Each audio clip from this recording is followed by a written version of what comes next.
Yo, what is good, smart money family? Let me ask you a very serious question to kick things off today. What do you think is the absolute biggest, most catastrophic risk to the United States economy right now?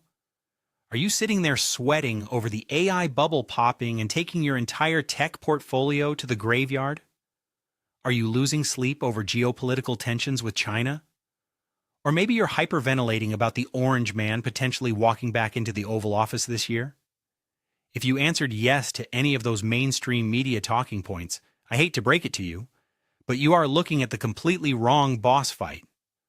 The actual final boss of this economic simulation is something so incredibly boring, so mind-numbingly dull, that literally nobody is paying attention to it unless you have fallen deep down the darkest finance rabbit holes on Reddit.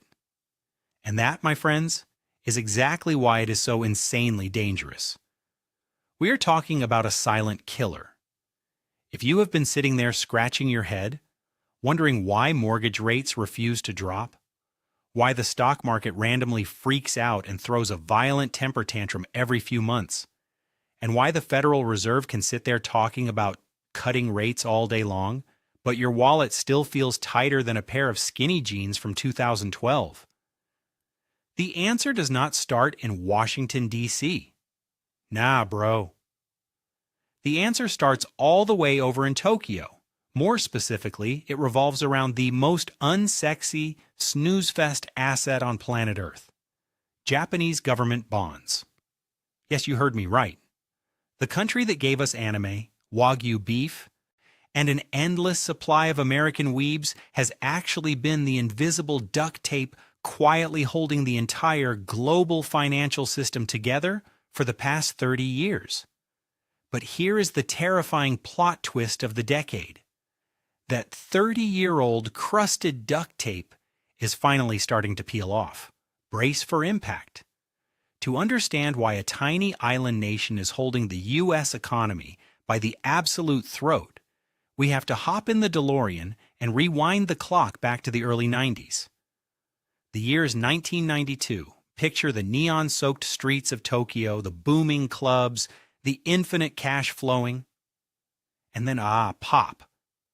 Japan's legendary asset bubble violently bursts.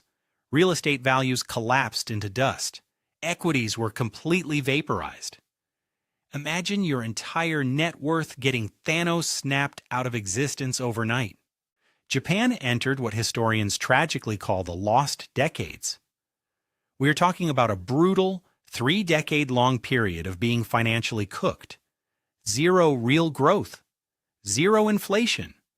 Zero wage expansion. It was literally as if the entire Japanese economy hit the pause button and somebody kicked the remote control under the couch where nobody could find it. The Bank of Japan, the big brains in charge, did what any panicked central bank does when they are completely out of ammo. They smashed the emergency button and cut interest rates to zero. When that didn't do jack, they cut them below zero. Negative rates, bro. You were literally paying the bank to hold your money. It was peak financial depression. But when even negative rates weren't enough to revive the corpse of their economy, the Bank of Japan introduced a shiny new weapon called yield curve control. Sounds like a Marvel supervillain's master plan, right? But in plain English, it just meant the government forcefully took a giant bottle of superglue and glued long-term bond yields directly to the floor. They capped them. Whether the free market liked it or not, Japanese government bonds were going to yield absolutely nothing. For decades, holding these bonds was like watching paint dry in a dark room. Now put yourself in the shoes of a massive Japanese life insurance company, a mega pension fund, or even a bank. You are managing $1 billion investment portfolio, and your own domestic government is basically looking you in the eye and handing you a 0% return. You are staring down the barrel of two very depressing choices. Option 1, accept zero return on your cash and let your clients eat dirt. Option 2, pack your bags, cross the ocean, and go shopping overseas. Obviously, these gigachads chose option 2. And just like that, Japan entered a massive, multi-decade global shopping spree. They bought up everything in sight until they literally became the largest foreign holder of U.S. treasuries on the planet. They gobbled up U.S. mortgage-backed securities like they were an all-you-can-eat sushi buffet. They became the world's largest net creditor nation, which is just a fancy Wall Street way of saying Japan became the world's ATM machine. And they didn't do this out of the kindness of their hearts to fund the American dream. They did it because the math was an absolute no-brainer. Let me introduce you to a guy named Bob. Bob is a cheeky financial mastermind who wants to print free money. Bob walks into the Japanese market and borrows a massive truckload of yen at near zero interest rates. Because money is basically free there, he then takes that yen, converts it straight into US dollars, and buys US treasuries that are yielding a juicy 4%. After covering some basic hedging costs and minor fees, Bob just sits back on his yacht and pockets the spread. This infinite money glitch became known as the legendary yen carry trade.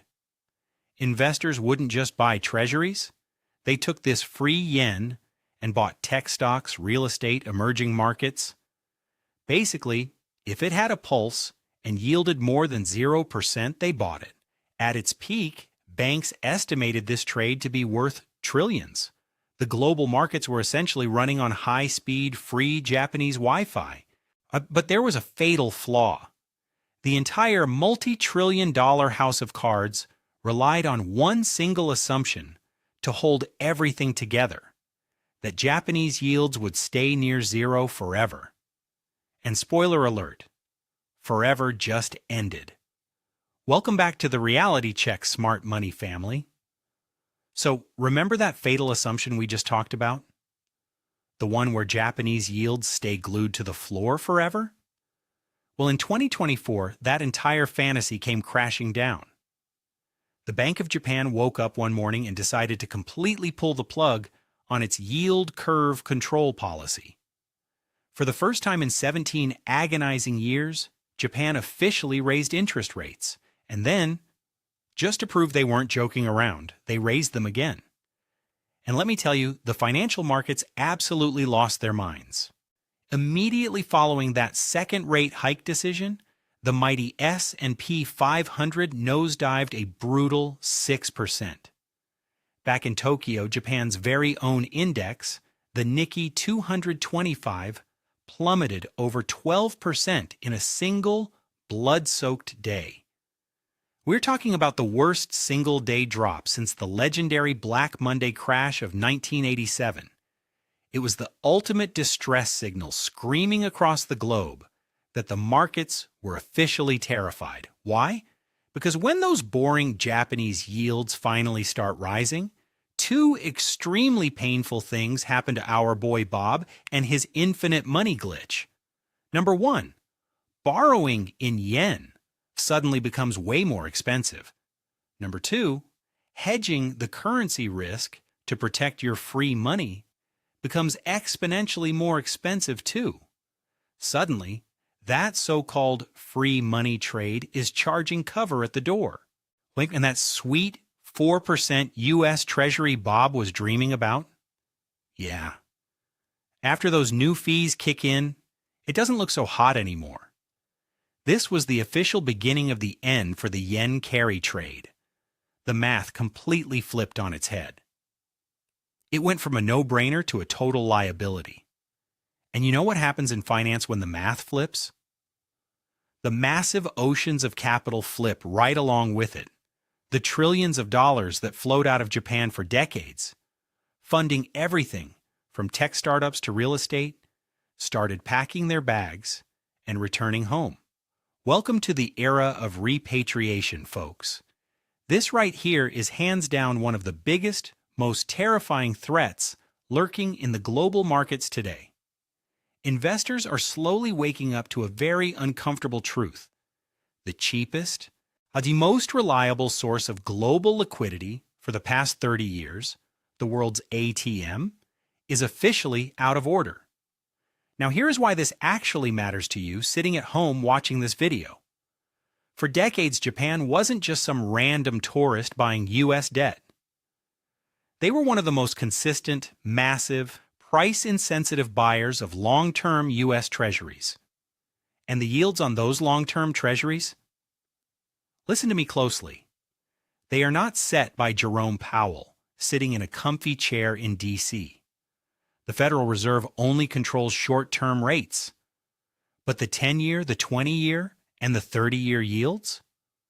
Those bad boys are largely determined by pure, ruthless supply and demand in the open market. And right now, everyone on Twitter is staring at the completely wrong lever. As legendary investor Ray Dalio, the founder of the world's largest hedge fund, brilliantly explained, the bond market is the absolute backbone of all markets. It is the risk-free baseline interest rate that determines the value of literally every single asset return on the planet. When there is a massive breakdown in the supply and demand picture for the bond market, you see serious carnage. You see long-term rates spiking aggressively relative to short-term rates. You see currencies tanking. You see gold flying to the moon because investors are desperately fleeing that broken bond market. When this supply and demand imbalance happens, it brutally forces interest rates up and puts the Federal Reserve and every other central bank in an impossible bind. So, while everyone and their mother is hyper-analyzing Jerome Powell's press conferences like they are hunting for Easter eggs in a new GTA 6 trailer, they are missing the real show at the long end of the yield curve. Let's do some quick math. The United States is currently running trillion-dollar deficits annually. We are printing debt like it's a competitive sport. Even a slight, tiny reduction in demand for our bonds matters enormously. The U.S. Treasury has to issue massive, eye-watering amounts of new debt every single year just to keep the lights on in this economy. And as this mountain of debt issuance keeps growing taller and taller, somebody actually has to step up and absorb it. For the last few decades, Japan was the key gear in that absorption machine. If Japan, our biggest historical buyer, stops buying our debt, then our yields mathematically have to rise just to attract new, desperate buyers. That is how pure supply and demand dictate long-term bond yields. And that, my friends, is exactly how you can get trapped in a bizarre scenario where the Fed actively cuts short-term rates, but long-term yields stubbornly refuse to drop. This is what Wall Street nerds call a steepening yield curve. If this nightmare scenario fully plays out and long-term rates refuse to cooperate, it stops being just a boring bond market story and mutates into an everything story. Why?